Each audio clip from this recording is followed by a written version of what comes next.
আসসালামু আলাইকুম, সবাই কেমন আছো? আজকে আমি বোর্ডের মধ্যে দুইটি অঙ্ক লিখেছি। তো এই দুইটি অঙ্ক আমি আজকে সমাধান করব। তো প্রথম অঙ্কটি যেটি আছে, 9:30টায় ঘন্টার কাঁটা এবং মিনিটের কাঁটার মধ্যবর্তী কোণ কত?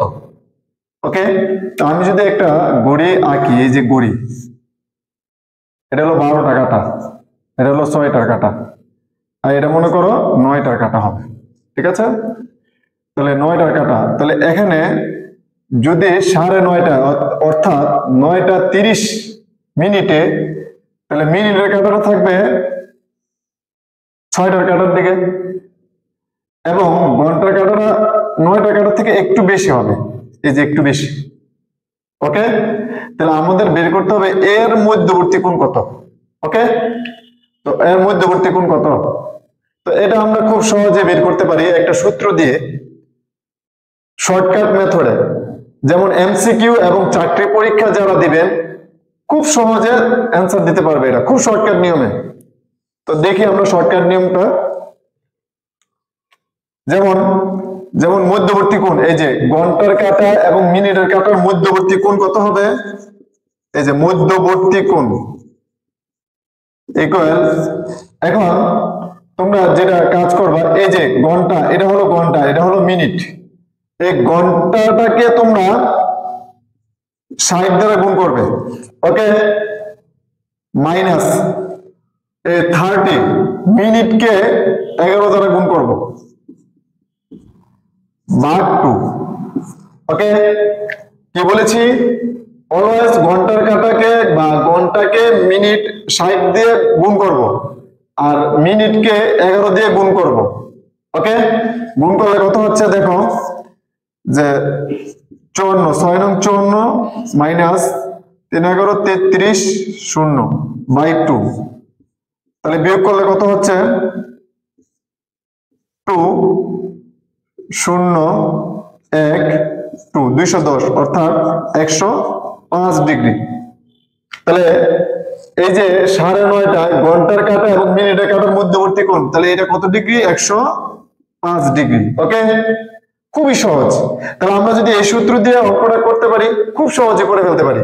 ওকে, আর তোমাদের হাতে তো ক্যালকুলেটর থাকবে, এটা করতে সর্বোচ্চ 30 মিনিট লাগবে, সরি 30 সেকেন্ড লাগবে, সর্বোচ্চ 30 সেকেন্ডের বেশি লাগবে না। তোমাদের হাতে যদি ক্যালকুলেটর থাকে তাহলে এইভাবে করে ফেলবো। ওকে, তাহলে 105 ডিগ্রি, তাহলে 9:30 ঘন্টার কাঁটা এবং মিনিটের কাঁটার মধ্যবর্তী কোণ হবে 105 ডিগ্রি। খুবই সহজ। এরপরে দ্বিতীয় যে অঙ্কটি আছে, এবং সেই অঙ্কটি আমরা একই ফর্মুলায় করব।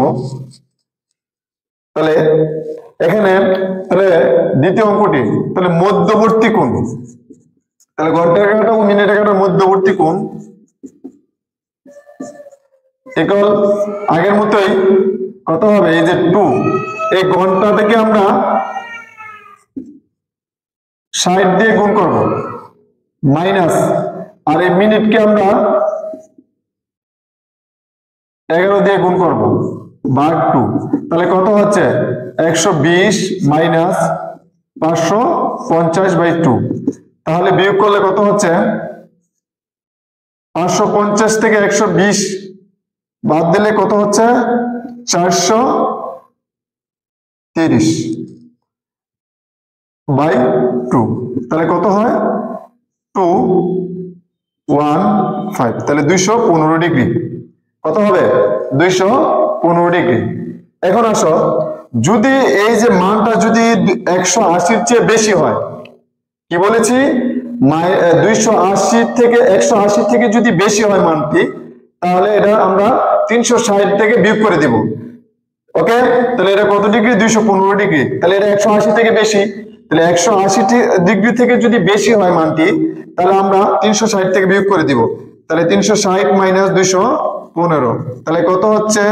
5 4 তারপরে 1, তাহলে 145 ডিগ্রি। তাহলে কত হচ্ছে? 145 ডিগ্রি। তাহলে দ্বিতীয় অঙ্কটির ক্ষেত্রে ব্যতিক্রমটা কি?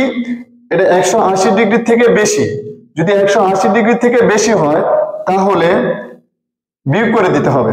কত থেকে বিয়োগ করে দিতে হবে? 360 ডিগ্রি থেকে বিয়োগ করে দিতে হবে এই মানটা, বিয়োগ করলে যত হবে তত। তাহলে কত হচ্ছে 145 ডিগ্রি। তাহলে এই আড়াইটায় ঘন্টার কাঁটা এবং মিনিটের কাঁটার মধ্যবর্তী কোণ হবে 145 ডিগ্রি। খুবই সহজ। তো আশা করি যারা চাকরি পরীক্ষা দিবে এবং যারা 2025 সালে অথবা এসএসসি পরীক্ষা দিবে পরবর্তীতে, তো তাদের জন্য খুবই গুরুত্বপূর্ণ, খুব সহজে তোমরা এটার এমসিকিউ অ্যান্সার দিয়ে দিতে পারবে। ওকে, তো সকলকে ধন্যবাদ।